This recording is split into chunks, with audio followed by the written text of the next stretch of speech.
اعتکاف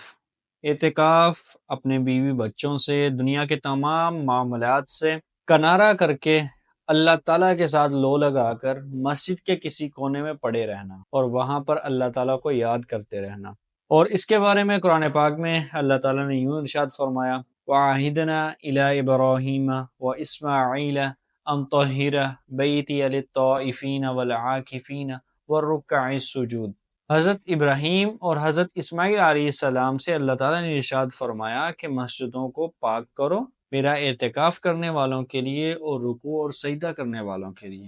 اور اس کے بعد احادیث مبارکہ میں اعتکاف کی بہت ساری فضیلتیں ہمیں ملتی ہیں۔ رمضان کے آخری عشرہ میں جو اعتکاف کرتا ہے اس کا اجر سرحد اسلام کے اوپر 40 دن مسلسل کھڑے رہنے والے مجاہد کے اجر کے برابر ہوتا ہے، اگر وہ اعتکاف کرنے والا اپنا اعتکاف خلوص نیت سے کرے۔ پھر ایک اور حدیث پاک میں آتا ہے کہ اعتکاف کرنے والے کو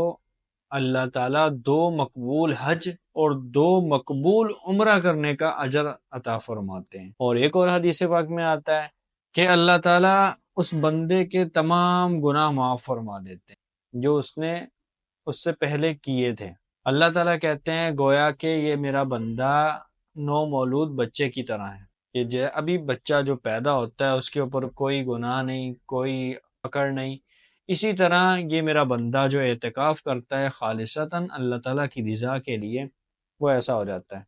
اور ایک اور حدیث پاک میں آتا ہے کہ جو رمضان کے آخری عشرہ میں اعتکاف کرتا ہے اس کے اور جہنم کے درمیان 3 ایسی خندقیں کھود دی جاتی ہیں کہ جن کی چوڑائی زمین اور آسمان کے برابر ہے۔ اتنی بڑی بڑی 3 خندقیں اللہ تعالیٰ اس بندے کے اور جہنم کے درمیان میں کاٹ دیتے ہیں۔ اب ہم بات کرتے ہیں کہ اعتکاف کیا ہے اور اعتکاف کتنی قسم کا ہے۔ اعتکاف کی 3 قسمیں ہیں۔ ایک اعتکاف واجب یعنی نظر کا اعتکاف، اس میں روزے بھی 7 واجب ہوں گے، روزے رکھے گا تو اس کا اعتکاف ہوگا۔ یعنی کسی نے کوئی نظر مان لی میرا یہ کام ہوگا تو میں 10 دن اعتکاف کروں گا، تو اس کے ساتھ اسے روزے رکھنے پڑیں گے، پھر اس کا اعتکاف ہوگا۔ اور ایک اعتکاف ہے سنت اعتکاف، جو ہمارے اور آپ کے آقا نبی کریم صلی اللہ علیہ وسلم اپنی زندگی میں کرتے رہے ہیں، اور 2 مرتبہ ایسا ہوا کہ انہوں نے نہیں کیا، وہ میں آپ کو اس کے بعد بتاؤں گا۔ رمضان کے آخری عشرہ میں کرتے تھے، ظاہری بات ہے کہ رمضان کے اندر ہے تو اس میں روزے تو ہوں گے ہی۔ پھر یہ ایسا اعتکاف ہے کہ اگر محلے کی مسجد میں کوئی ایک بندہ یا 2 بندے محلے میں کر لیں تو وہ ساروں کی طرف سے ہو جاتا ہے، اگر کوئی بھی نہ کرے تو پھر وہ سارا محلہ ہی اس کی پکڑ میں ہوتا ہے۔ اور ایک ہوتا ہے اعتکاف مستحب، وہ ہوتا ہے چند گھڑیوں کے لیے، 1 دن پورے کے لیے یا اس سے کم کے لیے، مطلب جب بھی بندہ مسجد میں کسی حاجت کے لیے جائے تو اگر اعتکاف کی نیت کر لے تو اسے اعتکاف کا اجر ملتا ہے، اس کے لیے روزہ شرط نہیں ہے۔ اب ہم بات کرتے ہیں کہ اعتکاف کے اندر کن کن چیزوں سے بچنا چاہیے اور کیا کیا کرنا چاہیے۔ سب سے پہلے بات تو یہ آتی ہے کہ اعتکاف ہوتا ہے صرف اللہ تعالیٰ سے ایک ملاقات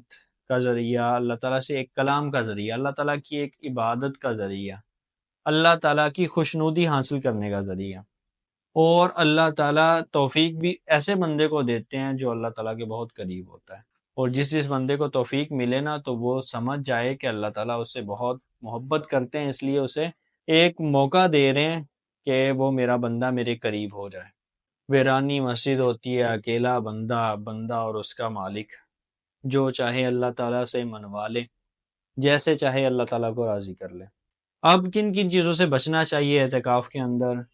اعتکاف کے اندر قرآن پاک میں آتا ہے، اللہ تعالیٰ نے ارشاد فرمایا کہ اپنی بیویوں کے قریب نہ جاؤ اعتکاف کی حالت میں، اور پھر یہ بھی نہیں کہ اعتکاف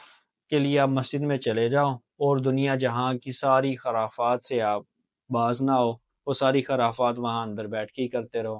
اور پھر یہ بھی نہیں کہ اعتکاف کی نیت سے بیٹھ جاؤ اور سارا دن اور ساری رات سو کے ہی گزار دو۔ اور پھر اعتکاف کا بنیادی جو مقصد ہے نا، لیلۃ القدر بندے کو مل جاتی ہے، تاک راتوں میں آتی ہے لیلۃ القدر،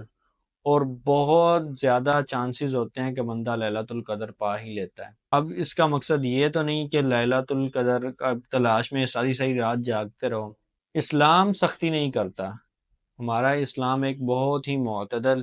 اور ہر بندے کی طبیعت کے موافق ہے۔ اس میں سختی نہیں ہے۔ اگر آپ کو خدشہ ہے کہ ساری رات جاگنے سے آپ بیمار ہو جائیں گے، یا آپ ساری رات تو جاگنے کی نیت کر لی، کھڑے ہو گئے نماز میں، اب پڑھنا کیا ہے، پڑھی کیا جا رہے ہیں، سجدے میں گئے تو وہاں پر سوئے پڑے ہیں، کھڑے ہوئے ہیں تو پاؤں سوجن کی وجہ سے گر رہے ہیں، کبھی ادھر کبھی ادھر، قرآن پاک کھولا تو وہاں کچھ نظر نہیں آ رہا، کچھ اور ہی پڑھی جا رہے ہیں، اوپر کچھ اور لکھا ہوا ہے، تو ایسے جاگنے سے خدا را گریز کریں۔ اور سنت اعتکاف کے بارے میں بہت زیادہ حدیثیں ملتی ہیں۔ حضرت عائشہ رضی اللہ تعالیٰ عنہ سے بھی مروی ہے کہ جب رمضان کا آخری عشرہ آتا تو میں آپ صلی اللہ علیہ وسلم کے لیے مسجد کے ایک کونے میں خیمہ لگا دیتی، تو وہ وہاں پر اعتکاف کیا کرتے تھے۔ اب میں آپ کو بتاتا ہوں کہ کن دو جگہوں پر حضرت محمد صلی اللہ علیہ وسلم کا اعتکاف چھوٹا تھا۔ پہلی دفعہ تو تب چھوٹا جب حضرت عائشہ رضی اللہ تعالیٰ عنہ آپ صلی اللہ علیہ وسلم کا خیمہ مسجد میں لگا کر آئی، اور آپ صلی اللہ علیہ وسلم اعتکاف کے لیے بیٹھ کے، اور ساتھ ہی انہوں نے اپنا خیمہ بھی لگا لیا۔ تو جب حضرت حفصہ رضی اللہ تعالیٰ عنہ نے دیکھا تو انہوں نے بھی اپنا خیمہ لگا لیا، پھر ایسے ہی دوسری ازواج مطہرات نے دیکھا تو انہوں نے بھی اپنا خیمہ لگا لیا۔ جب آپ صلی اللہ علیہ وسلم صبح نماز کے لیے اٹھے تو دیکھا مسجد میں 4 خیمے لگے ہوئے ہیں، تو آپ صلی اللہ علیہ وسلم نے کچھ نہیں کہا، بس ازواج مطہرات سے اتنا کہا کہ کیا آپ نے اسے ثواب سمجھا ہوا ہے، تو پھر آپ مسجد سے باہر چلے گئے، تو اس سال کا اعتکاف آپ کا چھوٹ گیا تھا۔ اب اس سے مقصد یہ تھا کہ جب اتنے خیمے مسجد کے اندر لگ جائیں گے تو پھر نمازی کہاں جائیں گے، اور پھر عورتوں کو مسجد کے اندر اعتکاف کرنے سے منع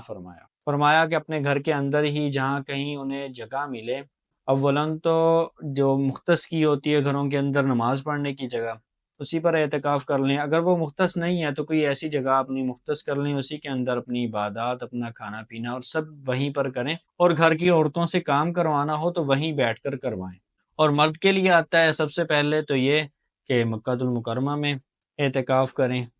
سب سے افضل اجر وہاں پر ہے، پھر مسجد نبوی میں کریں، اور تیسری بیت المقدس میں کریں، اور چوتھا یہ کہ اپنے شہر کی کوئی بھی جامع مسجد ہو اس میں آپ اعتکاف کر لیں، اگر وہ بھی نہیں تو اپنے محلے کی کسی مسجد میں اعتکاف کر لیں۔ اور عورتوں کے لیے آ گیا کہ وہ اپنے گھر میں اعتکاف کریں گی، مسجدوں میں اعتکاف نہیں کریں گی۔ اور دوسری مرتبہ ہمارے نبی کا اعتکاف جو چھوٹا تھا وہ فتح مکہ کے موقع پر چھوٹا تھا، کیونکہ فتح رمضان کے اندر ہی آپ نے ہجرت کی، 2000 قدسیہ لے کر آپ روانہ ہوئے۔ اب کب روانہ ہوئے اس میں اختلاف ہے، اور زیادہ راجح جو قول ملتا وہ یہی ہے کہ آپ 10 رمضان المبارک کو ہجرت کر کے گئے تھے، تو اس دوران بھی آپ کا اعتکاف چھوٹ گیا، لیکن آئندہ سال میں آپ نے رمضان المبارک کے 20 دن اعتکاف کیا تھا، یعنی کہ آخری 2 عشروں میں اعتکاف کیا تھا، اور پورا رمضان اعتکاف کا کہیں بھی کوئی حدیث مبارکہ ہمیں نہیں ملتی۔ اور وہ جو آپ نے 20 دن اعتکاف کیا وہ بھی اس وجہ سے کیا تھا کیونکہ آپ کا پچھلے سال کے جو 10 دن تھے اس کا اعتکاف چھوٹ گیا تھا، تو اس وجہ سے آپ صلی اللہ علیہ وسلم نے اگلے سال کے 20 روزوں میں اعتکاف کر لیا، یعنی کہ رمضان کے آخری 2 عشروں میں اعتکاف کیا، اور اسی سال آپ اس دار فانی سے رحلت فرما گئے۔ اور اس کے بعد ازواج مطہرات